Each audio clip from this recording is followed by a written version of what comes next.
You're an idiot, too.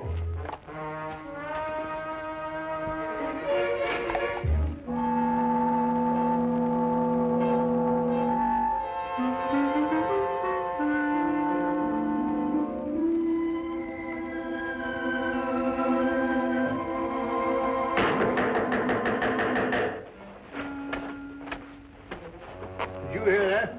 With no difficulty. Or was it? Well, according to my deductions, I should imagine that someone is at the door. Oh. Well, Watson, won't you see who it is? No, well, I just... All right.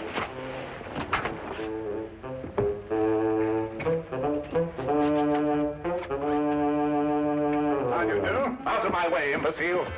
Ah, here you are. A most accurate observation. Don't fool with me, sir. I'll wrap this stick around your head. I beg your pardon. Do you know who you're talking to? I most certainly do. An idiot, a liar, and a blackguard. That's who I'm talking to. Would you care for a cup of tea? Never mind the cup of tea. Just give me my £100. Now, look here. Now you've gone too far. Who are you? Yes. Why don't you introduce yourself? Introduce? Mr. Holmes, what tomfoolery is this now? You know my name, sir. I wish I were equally informed as to yours. Do you mean to sit there and pretend you don't know who I am? I not only do not know who you are, sir, but I think I prefer it. Quite. But this is impossible. Oh, you're pulling my leg? Mr. Sherlock Holmes is not in the habit of pulling the legs of elderly gentlemen. Oh, enough of this nonsense. I talked to you here in these very rooms only last week. Oh, indeed? And what did we talk about? You know very well what we talked about. I informed you that several attempts have been made on the vault of my home. I asked your advice concerning a safer place for the family jewels, securities, and other valuables. Oh? And what was my advice? Don't you remember? You said that thieves never look in the obvious places for valuables. They only look in the places that are not obvious. Therefore, I should put my precious things in an obvious place, which would then become inobvious. Or some such drivel. Anyway, I took your word for it, and you charged me £100, too. Did I? I take it the advice was not very effective. Effective? My dear sir, not more than an hour ago, the biscuit jar was ransacked. Completely ransacked. Biscuit jar? I offer you my full sympathies, Mr. Sir Arthur Treadley. Oh, Sir Arthur. However, the loss of your valuables represents only one crime in this pattern. What do you mean? The first crime committed was a very clever impersonation of myself. For last week, when we presumably were holding our rather unusual discussion, I was in Brighton with Dr. Watson. Yes, we had sort of a holiday. Gone the entire week. Very enjoyable, eh? Are you certain? There can be no doubt, sir. Then I talked to... An imposter. But he looked exactly like you. It's interesting, eh, Watson? Yeah. What did I look like? You were in Brighton. We both were. Well, this is the most amazing. It certainly is, sir. I hardly relish the thought of a stranger wearing my slippers and smoking my pipe. Not to mention the fact that he's traded on your name to achieve his own illegal ends. Well, I see that I can hardly blame you, but still, something should be done about it. Something shall be done about it, sir. This imposter must be apprehended. You should report the matter to the police. Oh, no, I think you can trust Sherlock Holmes. This Sherlock Holmes. Good. Here's my card, sir. Please contact me as soon as you've uncovered the scoundrel. I should very much like to meet him, face to face. Exactly my wish, sir. Good day, then, gentlemen.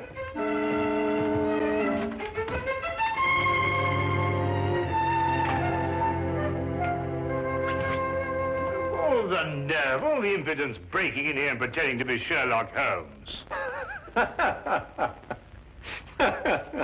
I was thinking about that biscuit jar, Watson. I must say my alter ego certainly had a good deal of audacity. He's back. Well, I hardly think so, Watson. Hello, Inspector. Ah, Lestrade. Holmes? Holmes. I'm the laughing stock of Scotland Yard. Oh, I am sorry to hear that. But so you should be. If it hadn't been for you, I'd have had London's cleverest jewel thief in the palm of my hand. Also London's cleverest impersonator, no doubt. Huh? I assume that you are under the impression that I visited you last week and offered you some unsolicited advice, shall we say? Of course I'm under the impression that... What do you mean, impression? Well, I'm sorry to disillusion you, Lestrade, but you see, Dr. Watson and I were not in London last week. A gentleman bearing an uncanny resemblance to myself has duped you. I don't believe it. You just won't admit to an error of judgment. Oh, no, Holmes. I'm not accepting that excuse. We were in Brighton, and we can prove it. Ridiculous. You came to my office, and you convinced me to switch my men from watching Carlton's jewelry shop to watching Hammelberg's jewelry shop. Yes, and naturally, Carlton's was the one that was robbed. Clean as a whistle. Oh, Holmes. I can't face my men. Of course. My dear old friend, my advice to you is to return to your men and inform them that you deliberately exposed Carlton's jewelry shop to the thief. All part of a vast, intricate plan. And don't tell them anything more. Well, you think that would work, Holmes? My solemn word.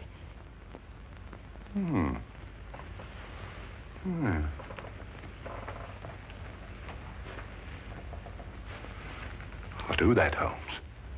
That's just what I'll tell them. They won't be able to make me out, will they? No. You will continue to be a puzzle to them.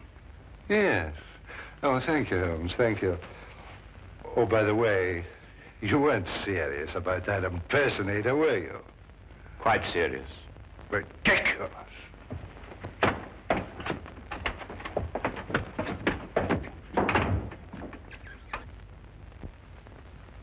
Holmes, this is getting worse and worse every minute. I dread to hear another knock on the door. Well, I think our man was busy enough for 1 week, don't you, Watson? Well, I hope so. Well, what are we going to do now? Well, to catch an impersonator, it may be necessary to bait the trap with a piece of imitation cheese. What? I say, Holmes, must we continue with this ridiculous act? Absolutely essential. Well, I don't feel very dignified. Dignity is not the issue, Watson. It is justice and revenge. How long do we go on for? Well, until the right man calls on us. Look here, we've already seen dozens of diplomats and reporters. Are you sure none of them was the right man? Quite sure, Watson. But I have every confidence our man will call on us before very long. Sooner or later, he must see for himself the fabulous Maharaja of Gandor. And to say nothing of the Maharaja's fortune in jewels. Well, I wish I was still plain Dr. Watson. Mr. Hadley Bellingbrook of the London Weekly News desires an audience with the Maharaja. Very well, ask him to wait for a moment. That's all right, Watson.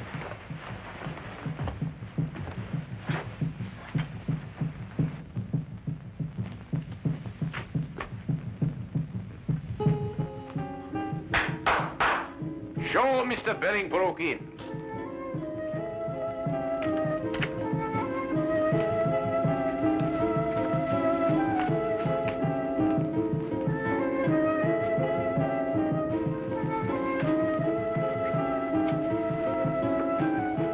I am Afan Turman, the Grand Vizier to the Maharaja. We welcome you. How do you do? Please to follow me. The Maharaja of Gandor, Mr. Bellingbrook. Would you state purpose of visit? Well, I'd like to get an interview with the Maharaja for my newspaper.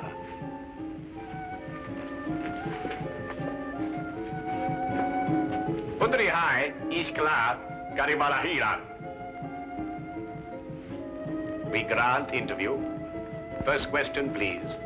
Well, actually, I wanted to do what we in London call a feature story.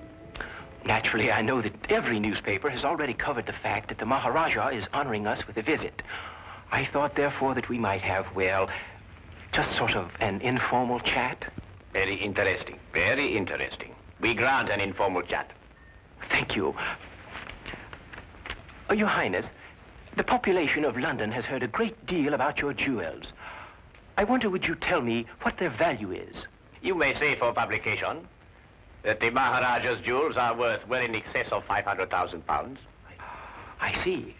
And would the Maharaja consent to reveal to us just how he protects such a vast fortune?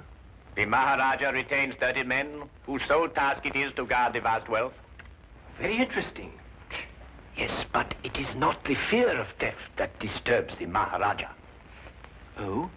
May I inquire just what it is that disturbs the Maharaja? Mr. Bellingbroke, we are faced with a delicate situation.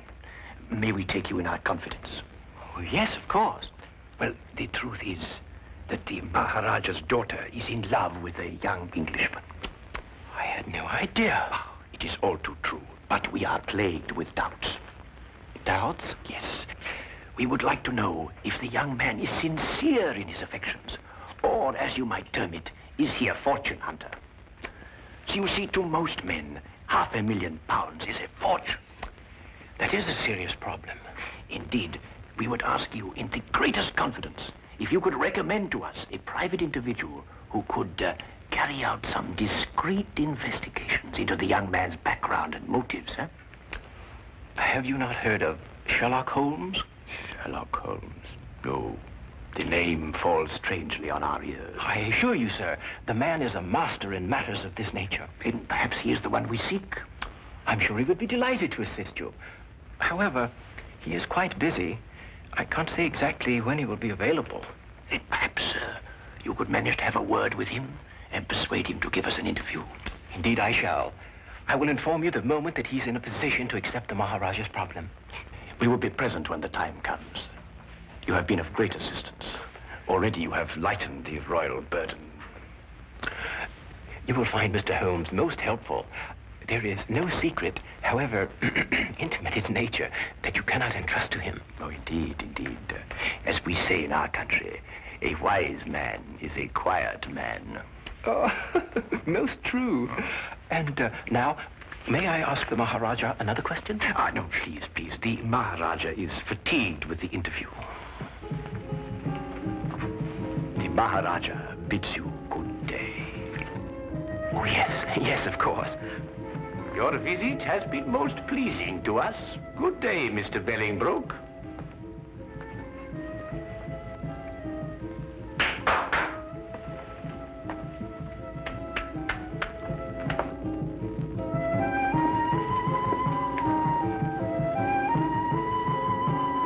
May I speak now? Certainly, Watson. What would you like to say? Eh? Oh, no, nothing really. Oh. Look here, Holmes. Why did you tell that fantastic story, something about a daughter and an Englishman? Well, you're aware, of course, that Mr. Bellingbroke was not a member of the press. Oh? Seemed legitimate enough to me. Hardly. You see, there were no signs of the true journalist about him. The seat of his trouser was not shiny from constant application to a chair, nor were the elbows of his coat shiny from constant application to a desk. Yeah? His spectacles were mere props being made of plain glass. Plain glass? Good Lord, how did you determine that? But Mr. Bellingbroke is nearsighted. It was quite evident from the manner in which he took those notes that the glasses were no use to him whatsoever. Oh, I see. All right, then, granted Bellingbroke isn't Bellingbroke. Well, who is he? I mean, he doesn't look very like you, does he? Well, that's true, Watson. I think we shall learn more about our mysterious friend when he arranges that interview for me with Sherlock Holmes. Yes, I believe he resides at 221B Baker Street. A charming man, too, from what they say.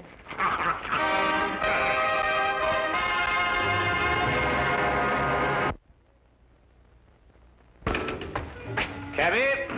I say, Holmes, you did say we were just going through the motions of leaving the city. Yes, correct. But, well, hey, where are we actually going? Well, straight back to our rooms at the hotel, where you will get out of your clothes and resume your instant characterization of the Maharaja of Gandor.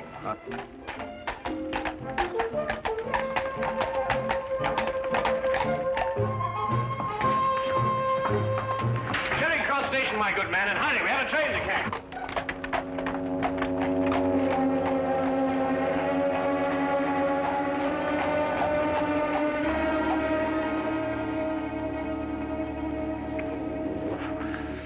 I wish they wore bowlers. Yeah, let me help you. Mr. Bellingbrook has arrived. Ah, show him in.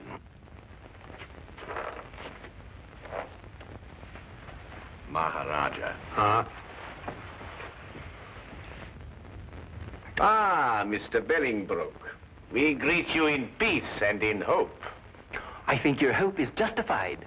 Then you bring good tidings? I do. We had a good stroke of luck, and Mr. Holmes waits you this evening. Splendid. 8 o'clock would be most convenient for His Highness. I'm sure that would fit in with Mr. Holmes' schedule. We are most happy, Sahib. By the by, where does this Mr. Holmes reside? The address is 221B Baker Street. Baker Street. Ah, that has something to do with cakes and bread, no doubt. Yes, it is. But it has nothing to do with it in this case. Odd name for a street. But, however, we shall be there at the appointed hour. Good day, Mr. Bellingbrook. Holmes, if this is your idea of a joke, then our friendship is at an end. Not to mention my career with the Yard. I give you my word, Lestrade, I am utterly serious. And what could be fairer than that? I know. It just seems peculiar, this business of sneaking up to your place and arresting Sherlock Holmes. At 8 o'clock tonight. But suppose he isn't there. Suppose we burst in, guns drawn, and find the flat empty. How will I face my man? Rather sheepishly, I should imagine. Look, Lestrade, the imposter is using our flat because he thinks we've left the city. Yes, I know. But it will be a tremendous fillip for you, Lestrade. Your name will be on the lips of every man, woman, and child in London. Every man, woman, and child, eh, Holmes? All right, I'll do it, Holmes. I'll do what you ask. Wilkins? Yes, sir. Have Hennessy and Clybourne report here at 7:30 tonight. Yes, sir. Oh, and you'd better be here, too. Very good, sir. One thing more, Wilkins. If anything goes wrong tonight, you know with whom the responsibility will lie. Well, I hardly like to say so. You're in enough difficulty as it is, sir.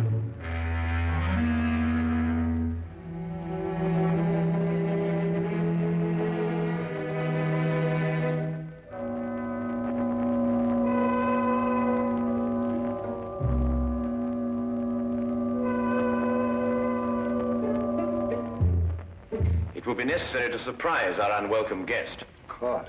I suggest, therefore, that we gather one by one in the hallway of the house. Watson, you stroll by first and then duck in. Aye. Next Lestrade, then Wilkins, and finally myself.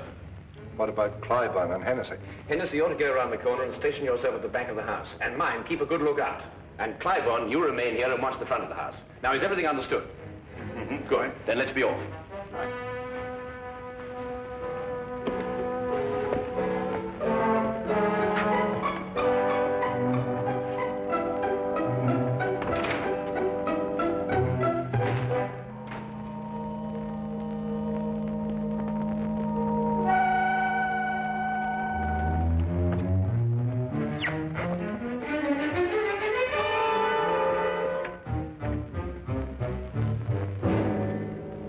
Good evening.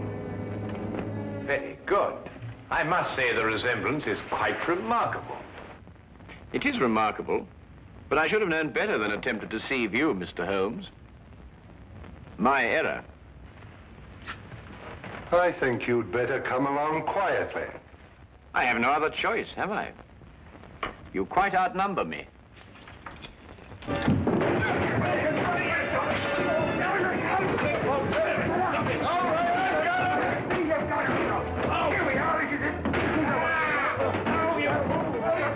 Fools! You've got the wrong one! Oh, no, you don't. We've had enough of your tricks. Lestrade, Watson, he's getting away! Let me up! Let you up, give you another chance to escape, my likely. You'll pardon me, gentlemen, but I believe you're sitting on the real Mr. Holmes.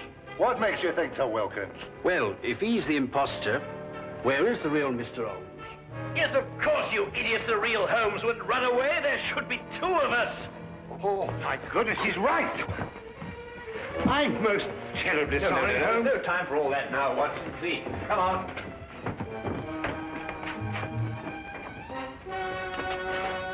Mr. Holmes, what is it? Have you seen the imposter? No, sir. He got away. Look down the street. Hurry, man.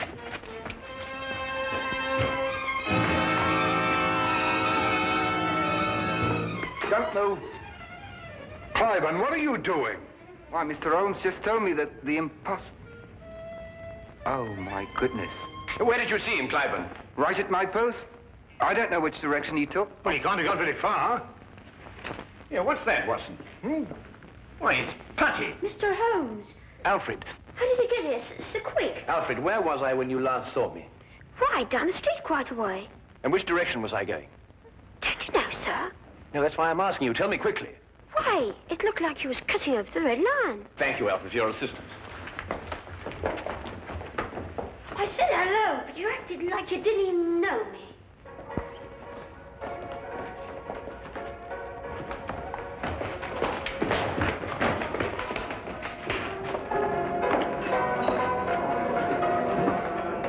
Make yourselves inconspicuous. I'll call you if I need you.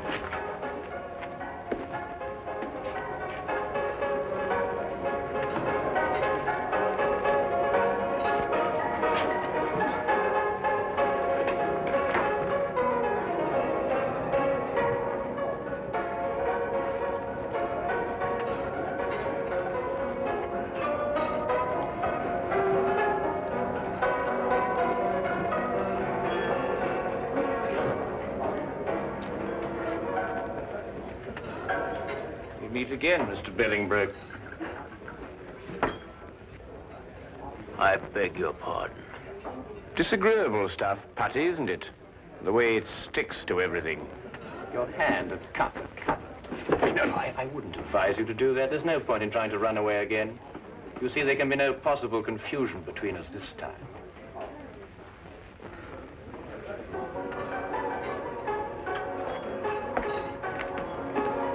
Here he is, Lestrade. But who is this man? Well, it's rather difficult to say. Sometimes he is a certain Mr. Bellingbroke, and at others a certain Mr. Sherlock Holmes. But at all times he is a superb master of mimicry and disguise. Holmes, are you positive? I'd hate to make another mistake, you know. Have no fear, Lestrade. You will discover on his person the putty with which he remodels the features of his face. And you may also undoubtedly discover that at one time or another, he was a more than competent actor.